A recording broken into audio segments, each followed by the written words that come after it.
नमस्कार सभी दोस्तों को राम राम हर हर महादेव। स्वागत है दोस्तों एक बार फिर से आपका आपके अपने YouTube चैनल और एक नए ब्लॉग में। आई होप दोस्तों कि आप लोग बिल्कुल स्वस्थ और बिल्कुल ठीक हैं। आज का वीडियो दोस्तों बहुत ही खास और इन्फॉर्मेटिव होने वाला है। आज के इस वीडियो में मैं आपको महादेव की नगरी काशी में घूमने और संपूर्ण दर्शन के बारे में बताने वाला हूँ। इस एक वीडियो से आप काशी में दर्शन और मंदिरों के बारे में संपूर्ण जानकारी होने वाला है, तो वीडियो को बिना स्किप किए पूरा देखिए, आपको सारी जानकारी मिल जाएगी। तो जैसा कि दोस्तों आपको पता ही होगा कि बनारस को काफ़ी नामों से पुकारा जाता है, जैसे काशी, वाराणसी, बनारस, और इसे महादेव की नगरी के नाम से भी पुकारा जाता है। काशी में ही महादेव के 12 ज्योतिर्लिंगों में से एक बाबा विश्वनाथ जी भी विराजमान हैं। इस वीडियो में हम बात करेंगे कि आप वाराणसी कैसे पहुँचें, होटल या धर्मशाला कहाँ लें, वाराणसी के प्रमुख मंदिर कौन कौन से हैं जहां आपको दर्शन जरूर करना चाहिए, और दर्शन का सही तरीका क्या है, खाने पीने की क्या व्यवस्था है, और वीडियो के लास्ट में मैं आपको वाराणसी टूर का संपूर्ण बजट और वाराणसी आने का सही समय की जानकारी भी दूंगा। तो चलिए दोस्तों, आज पूरा बनारस घूमते हैं और दर्शन करते हैं बनारस के मुख्य मंदिरों के, और बनारस के मुख्य स्थान को कवर करते हैं। आपको जानकर बहुत हैरानी होगी दोस्तों कि गोवा, शिमला और मनाली, इन तीनों जगह को मिला के जितने टूरिस्ट जाते हैं उससे कहीं ज़्यादा टूरिस्ट बनारस आते हैं दर्शन करने और घूमने के लिए। तो चलिए वीडियो को शुरू करते हैं और सबसे पहले जानते हैं कि आप यहाँ कैसे पहुँचेंगे। वाराणसी आने का सबसे सरल और आसान तरीका है ट्रेन। देश के सभी कोनों से आपको वाराणसी के लिए ट्रेन मिल जाएगा। वाराणसी में वैसे तो बहुत से रेलवे स्टेशन हैं, लेकिन बनारस में 2 मुख्य रेलवे स्टेशन हैं। इनमें पहला है वाराणसी कैंट रेलवे स्टेशन और दूसरा है बनारस रेलवे स्टेशन। ये दोनों स्टेशन बाबा विश्वनाथ मंदिर से लगभग 5 किलोमीटर की दूरी पर स्थित हैं, और इन दोनों स्टेशनों से आप बड़े ही आसानी से ऑटो या ई रिक्शा के माध्यम से बाबा विश्वनाथ मंदिर तक पहुंच सकते हैं। ई रिक्शा और ऑटो बाबा विश्वनाथ तक का किराया जो होता है वो 25 से 30 रुपया शेयरिंग किराया होता है, और रिजर्व में अगर आप स्टेशन से बाबा विश्वनाथ मंदिर जाना चाहें तो 100 से 150 रुपये तक का किराया लेंगे ऑटो वाले और ई रिक्शा वाले। और अगर बात करें वाराणसी पहुंचने के दूसरे साधन बस की, तो दूसरे राज्यों और शहरों से यहां तक के लिए डायरेक्ट बस मिल जाएगी। बहुत से प्राइवेट टूर और ट्रैवल वाले भी वाराणसी के लिए डायरेक्ट बस सेवा देते हैं, तो अगर आप चाहें तो बस के माध्यम से भी वाराणसी आ सकते हैं। अगर दोस्तों आप चाहें तो अपनी सुविधा के अनुसार बाई फ्लाइट भी बनारस आ सकते हैं। देश के हर कोने से लगभग बनारस के लिए आपको फ़्लाइटें मिल जाएंगी, और बनारस का जो एयरपोर्ट है लाल बहादुर शास्त्री हवाई अड्डा, वो बाबा विश्वनाथ मंदिर से मात्र 25 किलोमीटर की दूरी पर स्थित है। और अगर आप चाहें तो अपने पर्सनल व्हीकल से भी आ सकते हैं। बनारस के आसपास की जो सड़कें हैं वो बहुत अच्छी हैं, तो आप अपने पर्सनल व्हीकल से भी आ सकते हैं। वाराणसी में आपको लगभग हर जगह कार पार्किंग की सुविधा मिल जाएगी। तो अब दोस्तों जब हम बनारस पहुंच चुके हैं तो अब हम बात कर लेते हैं कि होटल या धर्मशाला कहाँ लेना सही रहेगा। वैसे तो दोस्तों पूरे बनारस में आपको होटल या धर्मशाला मिल जाएगा, लेकिन गोदौलिया चौराहा, जिसे गिरजाघर चौराहा के नाम से भी बोला जाता है, यहाँ पर रूम लेना आपके लिए सबसे सही होगा। यहाँ से मंदिर और गंगा घाट मात्र 250 मीटर की दूरी पर स्थित है। गोदौलिया चौराहे के आसपास आपको बहुत से होटल या धर्मशाला मिल जाएंगे। आप अपनी सुविधा के अनुसार सस्ता या महंगा देखकर होटल या धर्मशाला ले लें।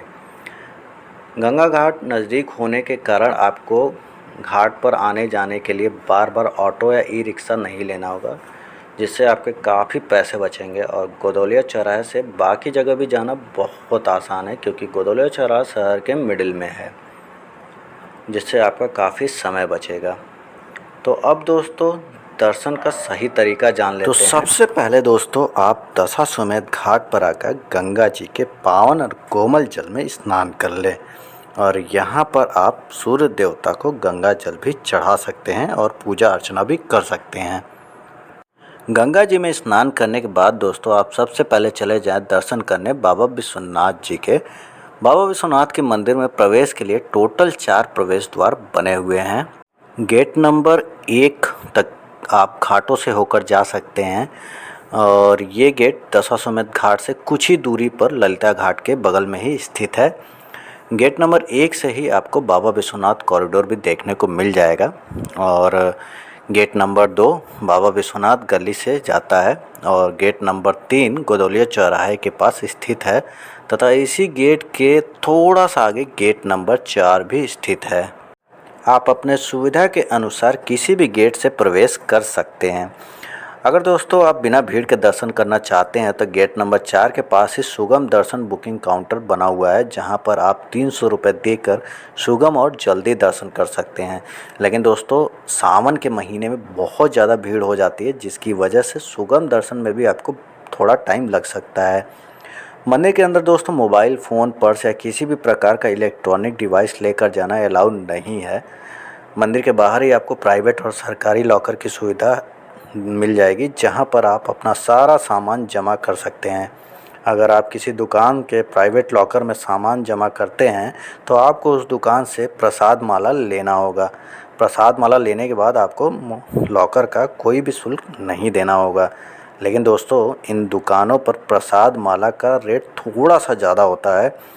आप मंदिर के बाहर टोकरी में रखकर फूल माला बेचने वालों से भी फूल माला ले सकते हैं, जो आपको थोड़ा सा सस्ता पड़ेगा।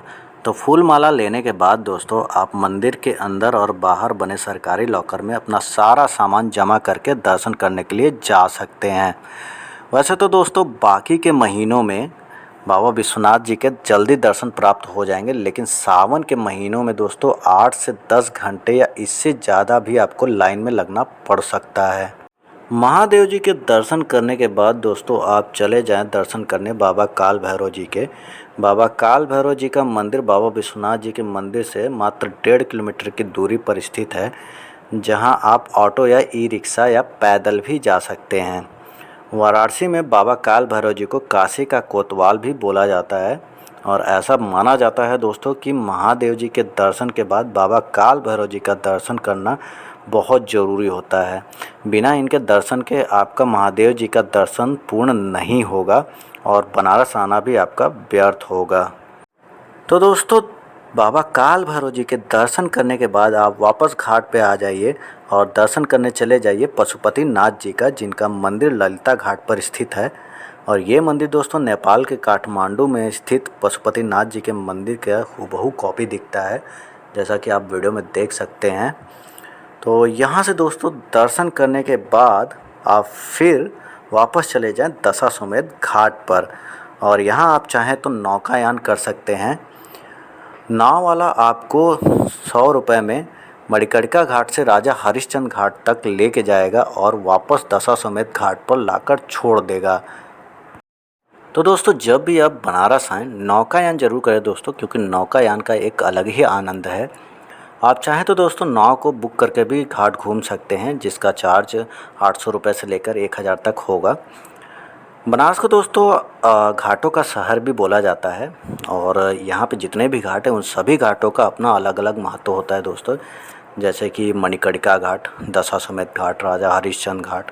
सबसे ज़्यादा जो प्रसिद्ध है दोस्तों मणिकर्णिका घाट है, जहाँ पर 24 घंटा शव जलता है, दाह संस्कार होता रहता है और ऐसा माना जाता है दोस्तों कि यहाँ की आग कभी नहीं बुझती है। और दोस्तों दशाश्वमेध घाट की गंगा आरती विश्व प्रसिद्ध है और देश विदेश से लोग यहाँ की गंगा आरती देखने आते हैं। नौकायान करने के बाद दोस्तों आप दशाश्वमेध घाट पर ही शाम को गंगा आरती भी देखिए। गंगा आरती दोस्तों गर्मियों में 7 बजे से शुरू हो जाती है और इस घाट पर 5 बजे से ही भीड़ होना शुरू हो जाता है। तो आप थोड़ा जल्दी आके अपने लिए जगह बुक कर लें। या अगर आप चाहें दोस्तों तो गंगा आरती को घाट से ही देख सकते हैं, घाट पर से ही देख सकते हैं, या फिर आप चाहें तो नदी में नाव के ऊपर से भी गंगा आरती देख सकते हैं। नाव वाला गंगा आरती दिखाने का आपसे 100 से 200 रुपये लेगा।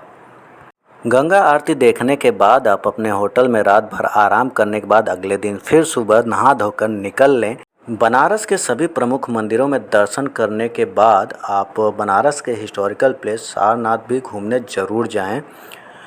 अगर दोस्तों आप अपने पर्सनल व्हीकल से नहीं हैं तो इन सभी जगहों को घूमने के लिए आप चाहे तो ऑटो बुक कर सकते हैं। ऑटो वाला आपसे 1000 से 1200 रुपये तक का किराया चार्ज करेगा। आप चाहे तो इसमें थोड़ा सा बार्गेनिंग भी कर सकते हैं। इस किराए में दोस्तों ऑटो वाला आपको 6 से 7 मंदिर दर्शन कराएगा और सारनाथ भी घुमा देगा। तो अगले दिन दोस्तों आप सबसे पहले दर्शन करने चले जाएं संकट मोचन हनुमान जी के। और इस मंदिर के अंदर दोस्तों मोबाइल पर्स ले जाना बिल्कुल भी अलाउ नहीं है। तो मंदिर के बाहर ही बने निःशुल्क लॉकर में आप अपना मोबाइल और पर्स जमा करके अंदर दर्शन करने जाएं संकट मोचन हनुमान जी के। संकट मोचन हनुमान जी के दर्शन करने के बाद आप दर्शन कर लें माँ दुर्गा जी के। और माँ दुर्गा जी का मंदिर दोस्तों बहुत ज़्यादा फेमस है। इनकी मंदिर की वजह से इस जगह का नाम दुर्गा कुंड पड़ा है। इस मंदिर में दोस्तों आपको माता रानी के बहुत ही दिव्य और अलौकिक दर्शन करने का सौभाग्य प्राप्त होगा। और दोस्तों यह मंदिर भी बहुत ज़्यादा खूबसूरत है, तो एक बार यहाँ भी दर्शन ज़रूर करें। यहाँ पर दर्शन करने के बाद यहाँ से कुछ ही दूरी पर स्थित आप दर्शन करने चले जाएं मानस मंदिर में प्रभु श्री राम, माता सीता और लक्ष्मण जी के। यह मंदिर दोस्तों बहुत ही शांत और सुंदर मंदिर है। आप यहाँ कुछ देर बैठेंगे तो आपके मन को बहुत ज़्यादा शांति मिलेगी। तो एक बार इस मंदिर में भी दर्शन ज़रूर करें दोस्तों। यहाँ पर दर्शन करने के बाद अब आप चले जाए पूर्वांचल के सबसे ऊंचे और बनारस के सबसे खूबसूरत मंदिर बाबा विश्वनाथ मंदिर, जिसे बिरला मंदिर और शॉर्ट में बीटी भी बोला जाता है। ये मंदिर दोस्तों बीएचयू कैंपस में स्थित है और बहुत ही खूबसूरत और पूर्वांचल का सबसे टॉलेस्ट मंदिर है।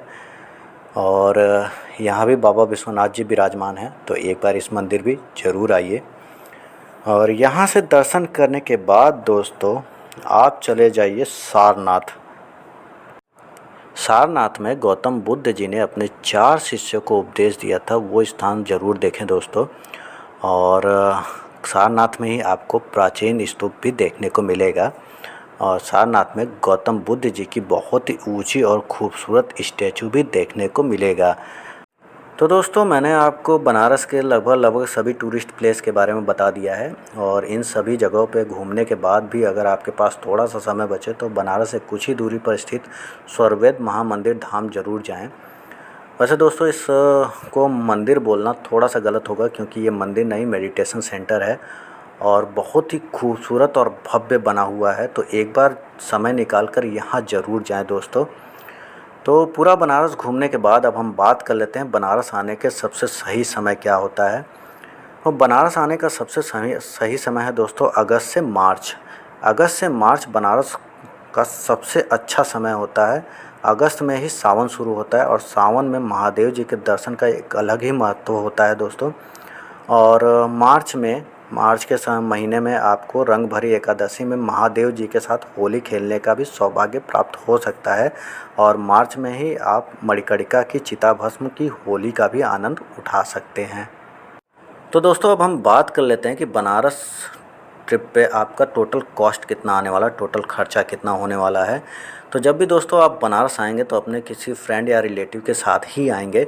तो अगर आप 2 लोग बनारस आते हैं तो आपका पर पर्सन जो खर्चा होने वाला है वो 3000 से 3500 रुपया खर्च होने वाला है। अगर आप सिंगल आते हैं तो यही खर्चा आपका डबल हो जाएगा।